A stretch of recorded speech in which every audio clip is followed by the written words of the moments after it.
Hey everybody, hope this finds you doing well. This is Danelle here at Networkchain. Today we're going to talk about Bitcoin and M2 supply, Bitcoin versus the dollar. Let's go ahead and just jump right into it. As you can see, Bitcoin's still staying in that $100,000 range. It's currently trading at $241, excuse me. It is down about 3% over the past 7 days. Ethereum down 5% at 3,100. XRP under that $3 level, down 6%. Solana down 15% over the past week at $217. We have BNB down 4%, Dogecoin down nearly 12%, Cardano down 7%, and Tron rounding out the top 10 down nearly 3%. And then we'll go ahead and give Chainlink a shout out, trading at the 11th spot, down at 7.64%. So if we look at the M2 supply, what is the M2 supply? So M2, as you can see here from Investopedia, is the US Federal Reserve's estimate of the total money supply, and that includes all of the cash people have on hand. So it's basically a lot of the money that's circulating in a given economy. And so the M2 refers to the total money supply, which includes the money that's deposited into checking accounts, savings accounts, and other short-term saving vehicles such as CDs, which give you like a small percentage rate. And so a lot of people save their money in a CD. So basically it gives us, from a macroeconomic perspective, it gives us an idea of how much money is sitting on the sidelines, quote unquote, sitting on the sidelines. So a lot of times it can be a couple of things that it indicates. One, it often indicates that it is a warning sign of inflation, because that means that more money has come into circulation due to money printing, things of that nature. So you're starting to see more money that's actually being stacked in these different types of accounts. And then also it can be a sign of people putting money on the sidelines and not investing it. So it sometimes can be a indicator that at some point, as the M2 supply continues to go up, and if you start to see more money in CDs and in cash, that at some point that money will eventually go into investment vehicles like equities, gold, other commodities, things of that nature. So you can see here that there's an M1 supply, there's an M2 supply. So M1 is basically an estimate of just the cash, savings, and checking accounts, and M2 includes other vehicles such as CDs, which are basically short-term investment vehicles, and other deposits that are readily convertible to cash. So gold, which is a commodity, is not counted as M1, M2, or M3, which is another money supply number, which basically incorporates institutional cash deposits. But gold is no longer counted in the M1, M2, or M3 because it's basically not considered a common currency. Most people use gold as either a trading vehicle or something that they try to store value in, because it tends to and has tended to outperform the US dollar. So if we look at the M2 money supply, you can see over the last 20 years how it has been going up and to the right since 2004. Look at that chart. You see how much more money has come into circulation. So that is inflation. There's more US dollars, there's more fiat dollars that are actually coming into circulation. So that weakens the dollar when you start to have more and more supply come out into the market. So we're going to compare it to Bitcoin. And when we see Bitcoin, we can see over the last 4 years, since the last halving, which was around April of 2020, you can see that the Bitcoin has outperformed the US dollar. Now, obviously, it is very volatile. So that's why when you invest in Bitcoin, or if you choose to invest in Bitcoin, you want to look at it as a long-term hold, at least for 4 to 5 years. And you want to go through at least a full cycle, because those people who have invested in Bitcoin and stayed in Bitcoin for at least a full cycle have remained in profit. But you have to be willing to stomach those ups and downs, and those 50, 60, sometimes 80% drops, as you can see here, from what happened in the top of the market, the bull market in November of 2021, and how it went from basically $69,000, and then at the bottom of the market, of the bear market, it went down all the way down to around 15, 16,000. So obviously that's a tremendous drop down. But as you can see, eventually over time, within a year and a half or so, you see that it started to go back up on its parabolic rise after we had that Bitcoin halving in April of 2024. But really it started a little bit earlier than normal when it comes to Bitcoin cycles, because we had the announcement of the Bitcoin ETFs that came out on the market in the United States, those 11 ETFs, and that was announced at around the beginning of 2024.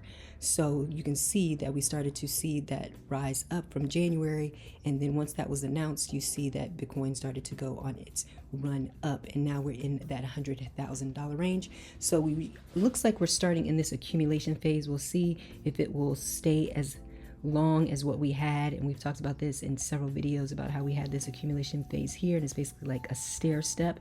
So if we continue to do this maybe for the next couple of months, then we could see another leg up. Obviously you have to continue to keep watch of the markets, but if you're a long-term holder, this is par for the course. Now if we look at Bitcoin versus the M2 money supply, as we talked about, as the money supply continues to go up, it actually is outperformed by Bitcoin, because Bitcoin is basically considered a store of value. So when you see here, and it basically follows the USD chart, the US money M2 supply, is basically being outperformed by Bitcoin, particularly now where we're standing at February of 2025. Another way to look at how Bitcoin performs against the US dollar, you can see here that if we look at $1 US, that it is currently worth 0.000099. So over the past 12 months, it is actually down 57% against Bitcoin. If we look at it over the past 5 years, it is down 90% versus Bitcoin. And if we look at it from when Bitcoin first came onto the market, you can see that the dollar continues to be outperformed by Bitcoin and is losing more and more value against Bitcoin. So if you look at something like this, would you want to invest in the dollar when you're looking at this chart versus Bitcoin? I mean, look at this trend here. It's pretty obvious. So will we see it get back to these levels? It's not looking like it, but obviously anything can happen. But remember, Bitcoin is hard money. It is a limited supply of 21 million that will ever be circulated around the world. It can be divided by Satoshis. There are 100 million Satoshis per one Bitcoin. But the amount of US dollars and the M2 supply that is out in circulation continues to increase. So it becomes dilutive. So we don't see that this will ever come back up to these levels ever again. But obviously time will tell, but we need to learn about these macroeconomics to have a better understanding about money and how Bitcoin can help solve the issue of inflation that we're having in many of the countries around the world. So if we look here at the Bitcoin monthly returns heat map, we can see that we finished January up 9%.